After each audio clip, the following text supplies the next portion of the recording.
This is your everyday English class. Hello, welcome to English Cactus. My name is Anna. And my name is Brian. This podcast will help you practice your English in a fun and natural way, improving your listening and speaking skills. Today's episode is very special. It's all about learning how to tell your past stories in English naturally, using the past tense. That's right. We all have stories from our lives, funny ones, emotional ones, even embarrassing ones, and telling them in English helps you connect with people and sound more fluent. But many students feel nervous when they try to talk about the past. They think, what's the correct verb? Do I say go or went? Don't worry, we'll make everything clear today. Exactly. You'll hear a full conversation that shows how to use past tense naturally in daily situations. After that, we'll break it down step by step, explaining the phrases, vocabulary, and cultural tips. And here's a little challenge for you. Try to listen until the very end of this episode. It's a great listening exercise, and you'll see how much your understanding improves from beginning to end. Yes, the first time, just relax and listen. Then, after we explain everything, listen again. You'll understand more and feel proud of yourself. Remember, learning English is a journey. Take it slow, keep practicing every day, and don't give up. You're doing great. And hey, don't forget to subscribe to our channel.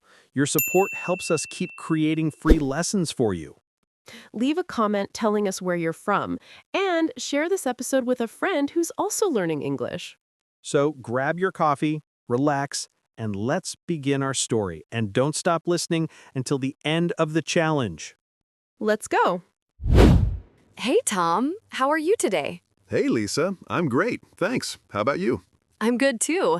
So, I was thinking, I want to learn how to tell stories in English. You know, like when I talk about something that happened in the past. That's a great idea. Using the past tense is super important. We use it all the time to tell stories or to talk about experiences. Yeah, but sometimes I get confused. I never know if I should say go or went or do or did. Totally normal. Many learners have that problem. But don't worry. Today, we'll practice how to tell your past stories naturally. You'll see, it's not that hard. Awesome. Let's do it. Okay, let's start with something simple. Tell me about your last weekend. What did you do? Okay. Last weekend, I go to the beach with my family. Wait. Small correction. You should say I went, not I go. Oh, right. I went to the beach with my family. Perfect. See, that's the past form of go. Okay, got it. So I went to the beach with my family, we swim in the ocean, and eat ice cream. You're doing great, Lisa. Just remember, in the past, we say swam and ate. So it's we swam in the ocean and ate ice cream. Oh, that's right. Swam and ate. I always forget swim, swim, swum. Yeah, those irregular verbs are tricky. But if you tell more stories, you'll remember them naturally. Okay, let me try again. Last weekend, I went to the beach with my family, we swam in the ocean, ate ice cream, and then we watched the sunset. That's amazing. See how natural that sounds now? Yeah, I like it. It feels like I'm really telling a story. Exactly. Now, let's add some emotion. For example, you could say, the water was cold, but we had so much fun. Oh, so I can describe my feelings too? Yes, that's what makes stories interesting. You can use was and were to describe how things were in the past. Okay, let me try. The water was cold, but the sun was warm. We were happy all day. Perfect. That's how you tell a natural story in English. Thanks. You know, I really love telling stories. When I was a child, I always told stories to my cousins. That's awesome. See, you just used was correctly again. When I was a child. Yay, I'm learning. You're doing great, Lisa. Keep going. Let's talk about another story. Tell me about your first day at school. Oh, that's a good one. Okay, my first day at school was very funny. I was 5 years old and I cried a lot because I didn't want to leave my mom. Oh, that's so cute. Yeah, but after a few hours, I met a girl named Julia. She was very kind and we became friends. That's great. So you can say, she was very kind and we became best friends. Became is the past of become. Oh, okay. We became best friends. Nice. Yeah. And did you stay friends after that? Yes, we stayed friends for many years. We played together, studied together, and we always laughed a lot. Wonderful. That's a perfect way to use past tense verbs. Short, clear, and natural. You know what, Tom? When I was a teenager, I loved writing stories in my notebook. Really? That's cool. What kind of stories did you write? Mostly funny stories or small adventures. I always wanted to be a writer. You wanted to be a writer? That's great. You can still be one. Maybe. I think learning English can help me write stories for more people around the world. Absolutely. That's a great reason to keep studying. You know, I also remember the first time I traveled to another city alone. Oh, tell me about that. Okay, I was 16. I took a bus to visit my aunt in Sao Paulo. I was nervous because it was my first time traveling by myself. That's understandable. What happened next? Well, I lost my ticket. Oh no. What did you do? I looked everywhere. I checked my pockets, my bag, my seat. I was so scared. But finally, I found it under the seat. Oh, thank God. That must have been a relief. Yes, I was so happy. I almost cried. That's a perfect story. You used was, lost, found, all in past tense. You're getting really good at this. Thanks, I'm trying. Now, let's make it even more natural. When you tell a story, use connecting words like then, after that, later, or finally. Okay, so I can say, I took the bus, then I lost my ticket, after that I found it under the seat, and finally I relaxed. Exactly. That's perfect storytelling in English. Wow, I feel so confident now. You should. You're learning fast. You know, I think telling stories is a great way to practice English. Definitely.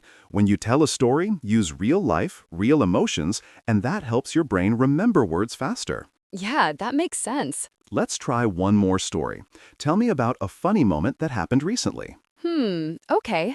Last month, I cooked dinner for my friends. I wanted to make pasta, but I forgot to add salt. Oh no, how did it taste? It was terrible. Everyone laughed, and I laughed too. That's funny. You can say, we all laughed a lot. We all laughed a lot. Got it. And you see, you just used the past tense laughed. You're using it naturally now. Thanks. I feel more comfortable every minute. Great. Let's review some key things we used in your stories. Went, was, were, ate, swam, lost and found, became and wanted. Yeah, I remember all of those now. Excellent.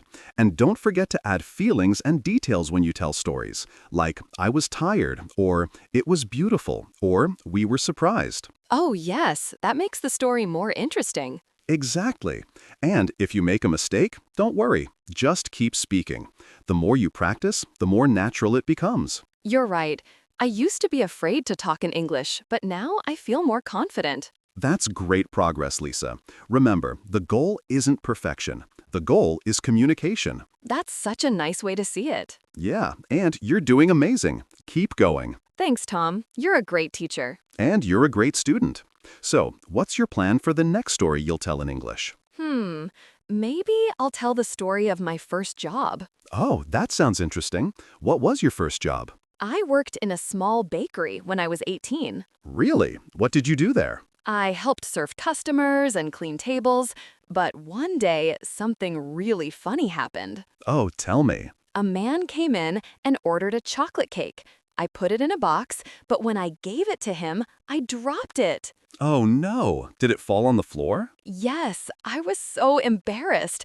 I said, "I'm so sorry, sir," and he just laughed. That's kind. You can say, he was very kind and understanding. He was very kind and understanding. Nice. Yeah, and after that? After that, I cleaned the floor and gave him a new cake.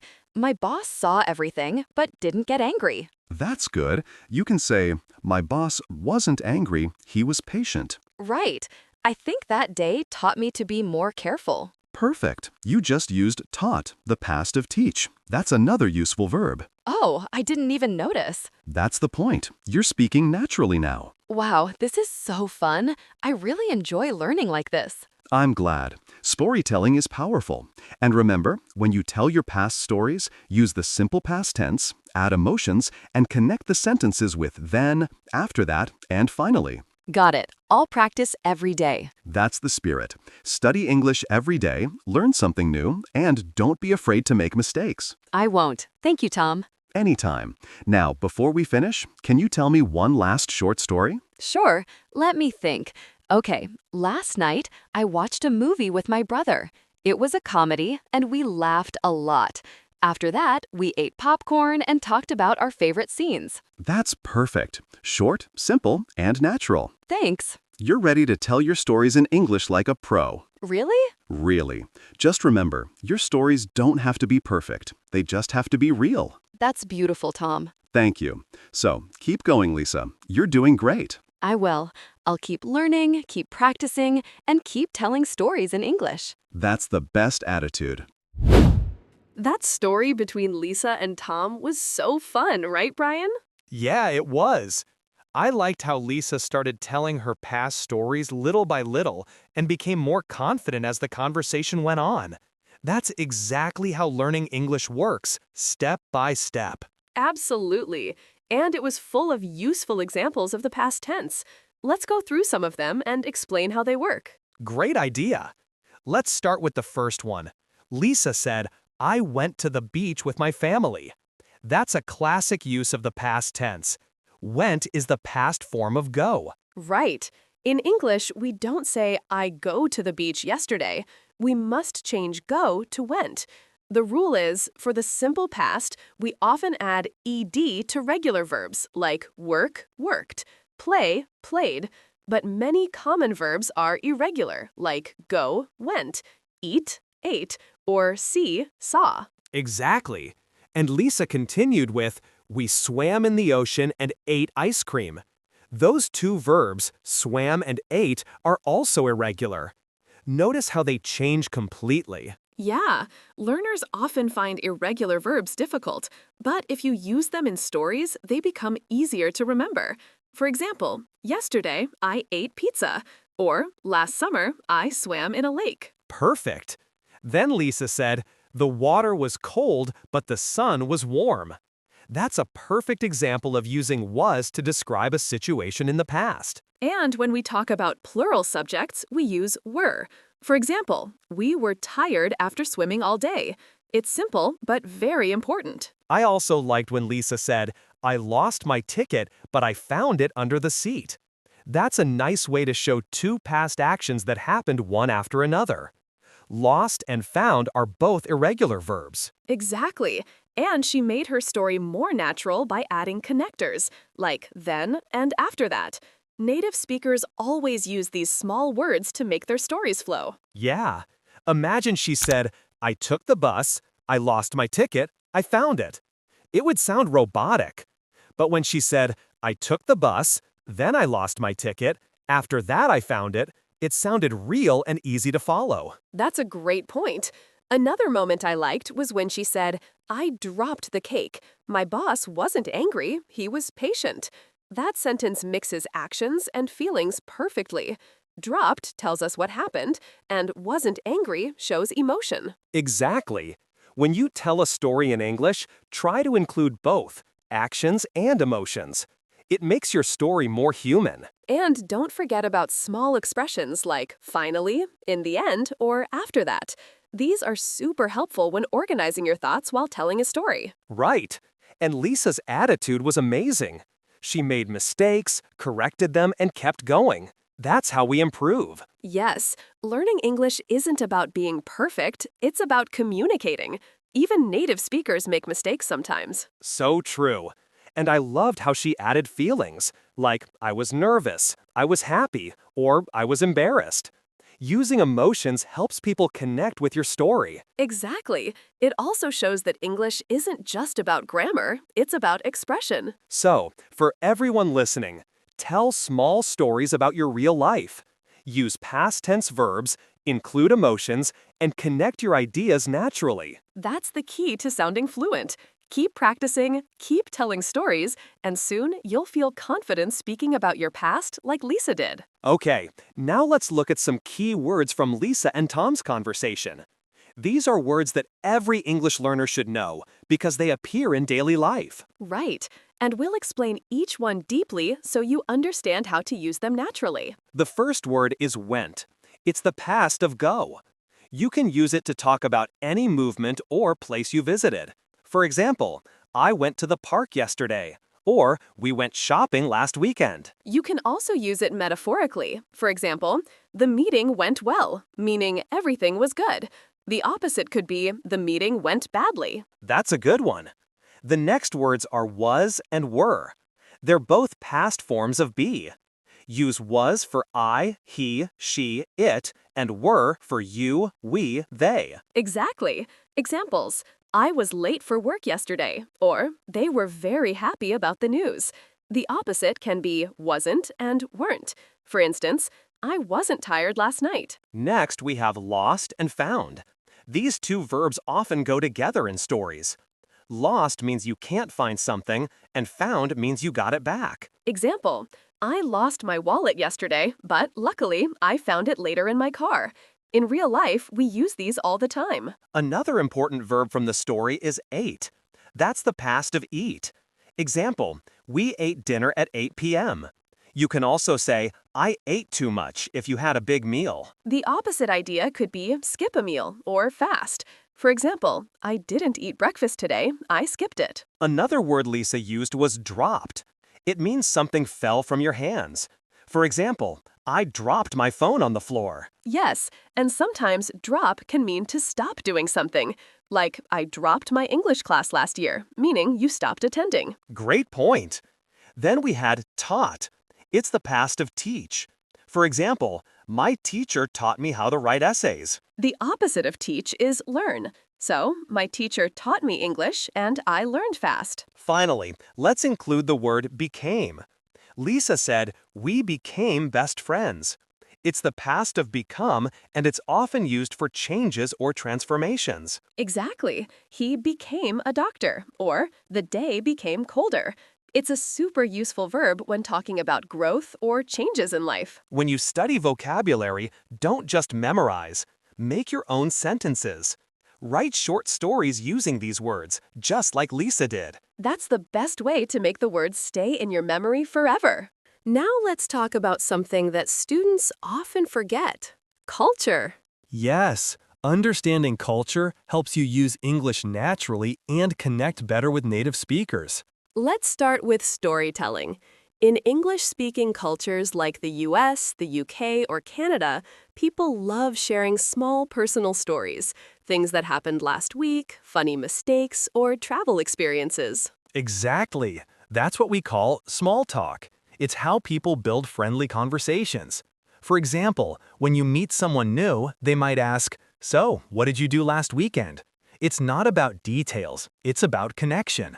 Yes, and in those conversations, emotions and humor are very common. Americans especially love to laugh about their own mistakes, just like Lisa laughed when she dropped the cake. It shows you're relaxed and human. That's true. In some cultures, people may feel embarrassed to make mistakes.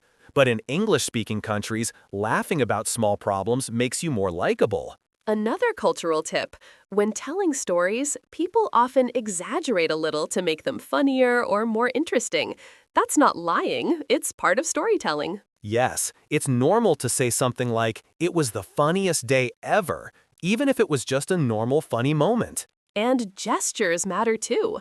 English speakers use a lot of body language, smiling, moving their hands, showing excitement to make the story come alive. Also, they usually look into people's eyes while speaking. It shows confidence and connection.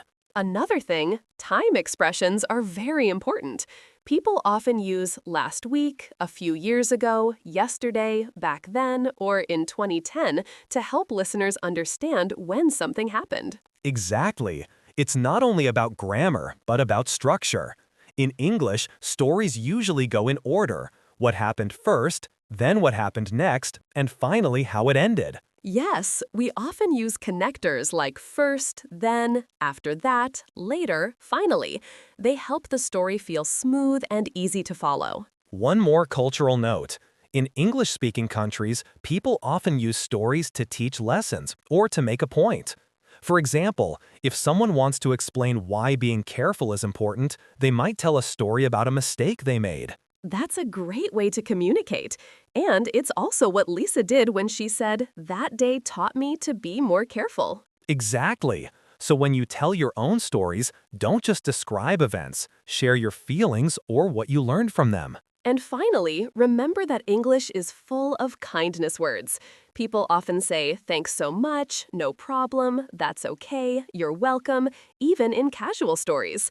It keeps the conversation polite and friendly. So, learning to tell stories isn't just about grammar, it's about connecting hearts. Beautifully said, Brian. So, to all our listeners, tell your stories, laugh at your mistakes, and express your emotions in English. Keep practicing, keep improving, and keep enjoying the process. You're doing great. Okay, friends, now it's time for one of my favorite parts, the model sentences and practical examples. Yeah, this is where we help you build your own sentences and speak with confidence. Remember, practice is everything. Exactly.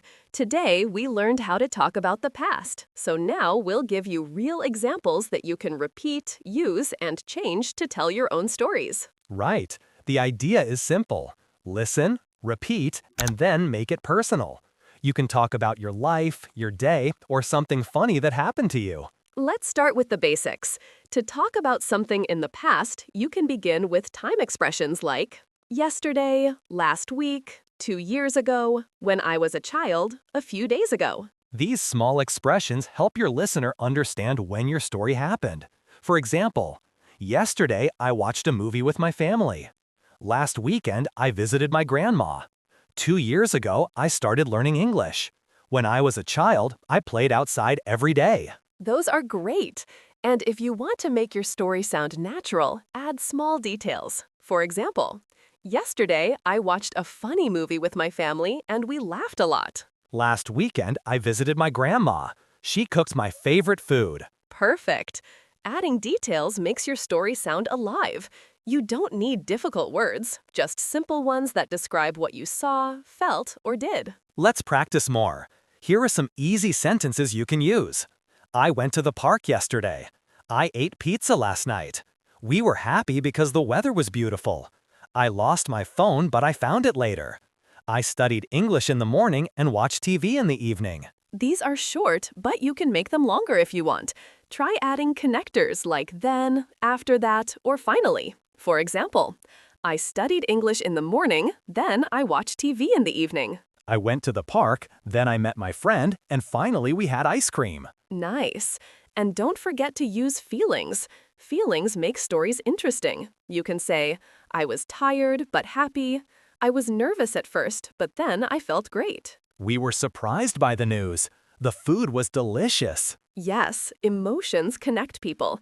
When you tell your story, don't just say what happened. Say how you felt. Let's also give some examples of irregular verbs because they appear all the time in stories. Great idea. Repeat after us, everyone. Go, went, gone. Eat, ate, eaten. See, saw, seen. Find, found, found. Lose, lost, lost. Become, became, become. Now let's put them in real sentences. I went to the store yesterday. I ate pasta for dinner. I saw my best friend last weekend. I found $1 on the street. I lost my keys this morning. I became more confident after practicing English every day. That's perfect. You can use these same verbs to tell your own story. For example, I went to the park last Sunday. I saw many people running. I ate ice cream. The weather was nice and I felt happy. That's a great little story. See, it's simple, but it tells a lot. Now, let's talk about what to do if you forget a word or feel nervous while speaking. Yes, that happens to everyone, even native speakers. Exactly. And when you forget a past tense verb, don't stop. Just continue using the base form. The most important thing is to keep speaking. That's so true. You can correct yourself later, like Lisa did in the story. She said, I go to the beach, then corrected to I went to the beach. That's totally fine. Let's do a quick challenge for our listeners. We'll give a few sentences, and you can try to change them into past tense. Ready? Okay, here we go. 1. I play soccer every weekend. Per past, I played soccer last weekend. 2. I eat breakfast at 8 a.m. I ate breakfast at 8 a.m. 3. We go to the gym every morning. We went to the gym yesterday morning. 4. She is happy today. She was happy yesterday. 5. They are in the park now. They were in the park yesterday. Excellent. Practice changing verbs like that from present to past, and soon it will become automatic. And one more tip. When you tell your stories, use your real experiences. That helps your brain remember faster because the story means something to you. Yes. You can talk about your last vacation, your first day at school, a funny experience at work, or the last time you went to a restaurant. For example, last summer I traveled to another city. I visited museums and met new people. The trip was amazing. Or, when I was a kid, I loved riding my bike. I fell many times, but I never gave up. Those are perfect examples of natural, emotional storytelling. And remember, if you don't know how to make your sentence longer, you can always add small details like where, when, and with whom. Yes.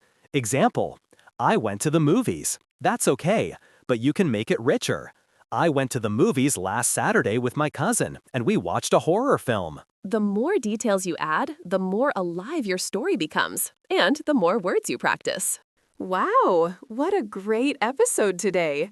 We learned so much about how to tell past stories in English naturally. Yeah, we practiced using the simple past, learned irregular verbs, and talked about how to add emotions and details to make stories sound real. Remember, every time you share a story, even a small one, you're improving your fluency, your confidence, and your ability to connect with people in English. That's right. Don't worry about mistakes. Mistakes mean you're learning. Just keep going, keep talking, and keep enjoying the process. You can practice by telling your story from yesterday, your last vacation, or something funny that happened to you. It doesn't have to be perfect. It just has to be you. We also want to hear from you. What's one story from your life that you'd like to tell in English? Write it in the comments or share it with a friend who's also learning. And don't forget to subscribe to our channel if you haven't yet. It helps us so much and makes sure you never miss new lessons like this one. Exactly. And if you enjoyed this episode, share it with someone who needs a little motivation to keep studying English. Learning English is a journey, not a race. So keep practicing, keep believing in yourself, and keep improving one step at a time. You're doing great, and we're so proud of you. Thanks for listening, everyone. Take care, keep practicing, and we'll see you in the next episode. Keep learning, keep improving, and keep telling your stories in English.